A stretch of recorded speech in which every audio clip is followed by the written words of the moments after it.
Hello, ഇതൊരു Goa ട്രിപ്പിൻ്റെ video ആണ്. ഞങ്ങൾ ട്രെയിനിനാണ് പോകുന്നത്. ഞങ്ങൾ ഫാമിലി ഒരു 3 ഡേയ്സാണ് പ്ലാൻ ചെയ്തിരിക്കുന്നത്. വെക്കേഷനല്ലേ, അപ്പോൾ 2-3 ദിവസം അടിച്ചു പൊളിക്കാമെന്ന് വിചാരിച്ചു. ഞങ്ങൾ ട്രെയിൻ 8:40ക്കാണ് ട്രെയിനിന് വേണ്ടി വെയിറ്റ് ചെയ്യുന്നത്. അപ്പോൾ ഇനി ട്രെയിൻ കയറിയിട്ട് അവിടെ എത്തിയിട്ട് കാണാം. ഞങ്ങളങ്ങനെ ഗോവയിലെത്തി കേട്ടോ. പുലർച്ചെ എത്തിയത് നേരെ ഞങ്ങൾ പോയത് മഡ്ഗോവയിലേക്കായിരുന്നു. നോർത്ത് സൗത്ത് അങ്ങനെയല്ലേ. നോർത്തിലെത്തിയിട്ട് ഞങ്ങളവിടെ താമസിച്ച റിസോർട്ടിൽ തന്നെ അവരുടെ വണ്ടിയിൽ ഞങ്ങൾ ആവശ്യമുള്ളവർക്ക് അവരുടെ ഗൈഡും അതുപോലെ ട്രാവൽ ചെയ്യാൻ വേണ്ടിയിട്ടുള്ള ഒരു 1 ഡേ ട്രിപ്പ് നമുക്ക് ഗോവയിലെ പ്ലേസസൊക്കെ കാണിച്ചു തരും.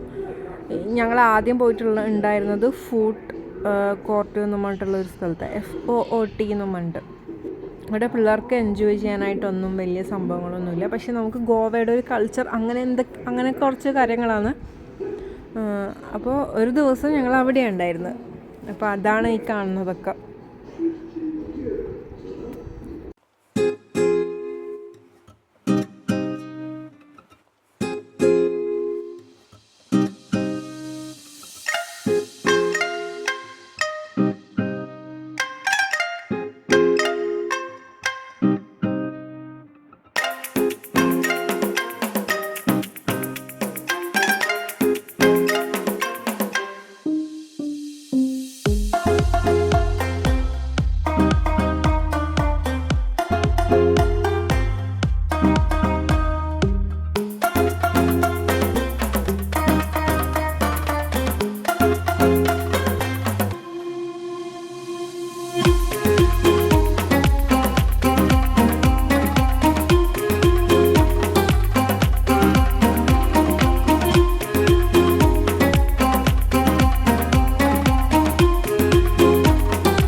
പിന്നെ ഞങ്ങൾ പോയത് അക്വ, പിന്നെ ഒരു 12D ആയിട്ടുള്ള കാണാൻ പറ്റുന്ന റോളർ കോസ്റ്റർ പോലെ, പിന്നെ ഒരു ഗോസ്റ്റിൻ്റെ ഒരു സംഭവം, അങ്ങനെ 2-3 കാര്യങ്ങളുണ്ടായിരുന്നു അവിടെ. അതൊക്കെ കാണാൻ പോയി.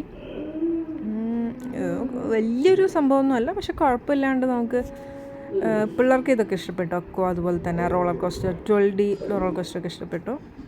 പിന്നെ ഞങ്ങൾ പോയിട്ടുള്ളത് കത്തീഡ്രൽ, പേര് ഞാൻ മറന്നുപോയി. അങ്ങനെ ഒരു 2 ചർച്ച് അപ്പുറത്തും ഇപ്പുറത്തുമായിട്ട് ഉള്ളതായിരുന്നു. വലിയൊരു ചർച്ചായിരുന്നു. നല്ല അടിപൊളിയായിട്ട് വലിയൊരു ചർച്ച. എനിക്ക് ഭയങ്കര ഇഷ്ടപ്പെട്ടു. എന്തൊരു ഭംഗി, എന്തൊരു ക്ലീനായിട്ടാണെന്ന് പറയുന്നത്. അതിൻ്റെ ഉള്ളിലൊക്കെ ഉള്ളത് അവിടെ വീഡിയോ എടുക്കാൻ പറ്റില്ല. വലിയൊരു ചർച്ചയായിരുന്നു. അവിടെ 2 ചർച്ച ഉണ്ടായിരുന്നു. നല്ല വെയിലായതുകൊണ്ട് എല്ലാവരും ഇങ്ങനെ ക്ഷീണിച്ചിരിക്കുകയായിരുന്നു. നല്ല ചൂടല്ലേ. അപ്പോൾ അവിടെയുള്ളത് അപ്പുറത്ത് കാണുന്ന വൈറ്റാണ് മറ്റൊരു ചർച്ച്. എന്താണ് ബസീലിക്ക കത്തീഡ്രൽ, അങ്ങനെ എന്തോ ആണ് പേര്. അതിൻ്റെ എനിക്ക് കറക്റ്റ് അറിയില്ല. പിന്നെ ഞങ്ങൾ ഈവനിങ് ആയപ്പോൾ ബീച്ചിൽ, ഞങ്ങൾ നിൽക്കുന്നതിൻ്റെ തൊട്ട് സൈഡിൽ തന്നെ ബീച്ച് ഉണ്ടായിരുന്നു. എന്താ പേര്, കോൾവ ബീച്ച് എന്നാണ് തോന്നുന്നു. അവിടെ ഇങ്ങനെയൊക്കെ ഉണ്ട്, അടിപൊളി സംഭവങ്ങളൊക്കെ ഉണ്ട്. പിന്നെ നേരെ ഞങ്ങൾ ഫുഡ് കഴിക്കാൻ ഞങ്ങളുടെ റിസോർട്ടിൻ്റെ അടുത്ത് തന്നെ ഫുഡ് കഴിക്കാൻ പോയി. ഒരുപാട് തറവാട് എന്നായിരുന്നു ഹോട്ടലിൻ്റെ പേര്. കുറേ മലയാളീസൊക്കെ ഉണ്ടായിരുന്നു. ഞങ്ങളുടെ നാട്ടിലുള്ളവർ തന്നെ കുറേ പേരുണ്ടായിരുന്നു അവിടെ റൂമിലുണ്ടായിരുന്നു. പിന്നെ ഇത് നെക്സ്റ്റ് ഡേ ആട്ടോ. നെക്സ്റ്റ് ഡേ നമ്മൾ പോയത് നെക്സ്റ്റ് ഡേ ആയിരുന്നു സൗത്ത് ഗോവയിലേക്ക് പോയത്. അവിടെ ബാഗ ബീച്ചാണിത്. ബാഗ ബീച്ചിലാണ് പോയിട്ടുണ്ടായിരുന്നത്. ഒരുപാട് സമയം നമ്മളവിടെ നിന്നില്ല. ഭയങ്കര ചൂടൊക്കെ ആയതുകൊണ്ട് ഞങ്ങൾ അവിടെ പോയിട്ട് പിന്നെ നെക്സ്റ്റ് ഡെസ്റ്റിനേഷൻ എന്ന് പറഞ്ഞത് ഡോൾഫിനെ കാണാൻ പോകാമെന്നുള്ളതായിരുന്നു. നല്ല രസമുണ്ടായിരുന്നു. കടലിൽ കൂടെ പോകുന്നുണ്ട്. ഞാൻ ബോട്ടിലൊക്കെ കയറിയിട്ടുണ്ട്, പക്ഷേ കടലിലല്ല, പുഴയിലും അങ്ങനത്തെ സ്ഥലങ്ങളിലൊക്കെ പോയിട്ടുണ്ട്. പക്ഷേ ബോട്ടിൽ നല്ല രസമുണ്ടായിരുന്നു. ഇങ്ങനെ ഷെയ്ക്ക് ചെയ്യുന്ന പോലെ നല്ല രസമായിരുന്നു. ഡോൾഫിനൊക്കെ കണ്ടു കേട്ടോ. 2-3 ഡോൾഫിനെ. അങ്ങനെ തുള്ളി മറിഞ്ഞ് ചാടുന്നൊന്നുമല്ല, പക്ഷേ നമ്മൾ കണ്ടു. കാണുന്നൊന്നും പ്രതീക്ഷയൊന്നും ഇല്ലായിരുന്നു. ഡോൾഫിനെ കാണാൻ പറ്റുന്നൊന്നും വിചാരിച്ചില്ല, പക്ഷെ കണ്ടു. പിന്നെ അന്ന് രാത്രി നമ്മൾ ഉണ്ടായിരുന്നത് കളാങ്കൂട്ട് ബീച്ചായിരുന്നു ഗോവയിൽ. അടിപൊളിയായിരുന്നു രാത്രി. ഭയങ്കര രസമായിരുന്നു. ശരിക്കും പറഞ്ഞാൽ സൗത്ത് ഗോവയിൽ നിന്നാൽ മതിയായിരുന്നു 2 days. ഇവിടെ അടിപൊളിയായിരുന്നു. രാത്രി എൻജോയ് ചെയ്തു എല്ലാവരും. ഒരുപാട് സമയം ഞങ്ങൾ അവിടെയായിരുന്നു എൻജോയ് ചെയ്തിരുന്നത്.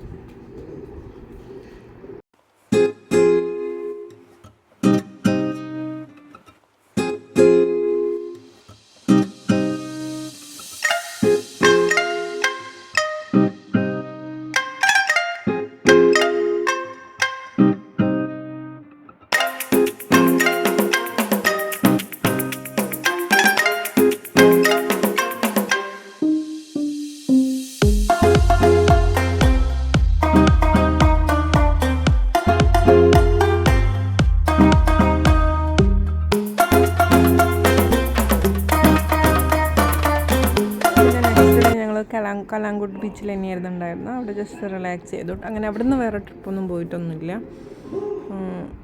പിന്നെ സ്കൂട്ടി എടുക്കാമെന്ന് വിചാരിച്ചു. പക്ഷേ ഞങ്ങൾ 2 ഫാമിലിയായിട്ടാണ് വന്നത്. അപ്പോൾ അവർക്കതിൽ 2 kids അലൗഡ് അല്ല എന്നെങ്ങാനും പറഞ്ഞു തോന്നുന്നു. അതുകൊണ്ട് അതിൽ കയറാൻ പറ്റിയില്ല, അതെടുക്കാൻ പറ്റിയില്ല. പിന്നെ ഞങ്ങൾ അവിടെ തന്നെ നിന്നു. പിന്നെ കുറേ ഷോപ്പിംഗ് ഉണ്ടായിരുന്നു. ഷോപ്പിംഗ് ചെയ്തു. അത്യാവശ്യം മീൻസ് ആവശ്യമുള്ള 2-3 കുറച്ച് സാധനങ്ങളൊക്കെ വാങ്ങിച്ചു കേട്ടോ. കുറേ ഡ്രസ്സസ് ഉണ്ട്. ബീച്ച് വൈബ് ഡ്രസ്സസൊക്കെ ഉണ്ട്. കുറേ ഉണ്ട്. ലേഡീസിൻ്റെ കുറേ, കിഡ്സിൻ്റെ ആണെങ്കിലും ജെൻസിൻ്റെ ആണെങ്കിലും ബീച്ച് വൈബായിട്ടുള്ള കുറേ ഡ്രസ്സസ്. അതുപോലെ തന്നെ ബാഗ്സൊക്കെ കുറേ ഉണ്ട്. നല്ല കുറേ ബാഗ്സൊക്കെ ഉണ്ട്. പിന്നെ ഞങ്ങൾ വൈകുന്നേരമായപ്പം തിരിച്ചു വീട്ടിലേക്ക് പോവാണ്. ഞങ്ങൾ ഇവിടുന്ന് ടാക്സി എടുത്തിട്ട് കലാങ്കൂട്ട് ബീച്ചിൽ നിന്ന് ടാക്സി എടുത്തിട്ട് തിവിം എന്ന് പറഞ്ഞ സ്റ്റേഷനിലേക്കാണ് പോയത്. തിവിം നിന്നായിരുന്നു നാട്ടിലേക്കുള്ള ട്രെയിൻ കയറിയത്. ബിക്കോസ് അത് ഗോവയിൽ നിന്നാണെങ്കിൽ കയറുന്നുണ്ടെങ്കിൽ നല്ല തിരക്കായിരിക്കും എന്ന് പറഞ്ഞുകൊണ്ട് തിവിമ്മിലേക്ക് പോയി.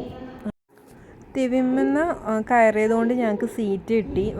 വലിയ തിരക്കൊന്നുമില്ല. തിരക്കേ ഉണ്ടായിരുന്നില്ല അവിടുന്ന് കയറുമ്പം. ഒരു 10:40 ആകുമ്പോഴായിരുന്നു ഞങ്ങൾക്ക് അവിടുന്ന് ട്രെയിൻ.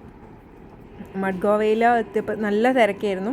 അതുകൊണ്ട് തന്നെയാണ് ഞങ്ങൾ തിവിമ്മിലേക്ക് പോയത്. ടാക്സി എടുത്തിട്ട് തിവിമ്മിലേക്ക് പോയിട്ട് അവിടെ നിന്നാണ് ട്രെയിൻ കയറിയത്. ഞങ്ങൾ 3 days ആയിരുന്നു വന്നിട്ടുണ്ടായിരുന്നത് ഗോവയിലേക്ക്. ആദ്യത്തെ ഡേ നോർത്തിലും പിന്നെ 2 day സൗത്തിലും നിന്നു. എനിക്കിഷ്ടപ്പെട്ടത് സൗത്തായിരുന്നു. ഒരുപാട് എൻജോയ് ചെയ്യാനും ഒക്കെ പറ്റിയത് സൗത്തിലാണ്. അപ്പോൾ ഇത്രയൊക്കെ ഉള്ളൂ ഞങ്ങൾ ഗോവ ട്രിപ്പ്.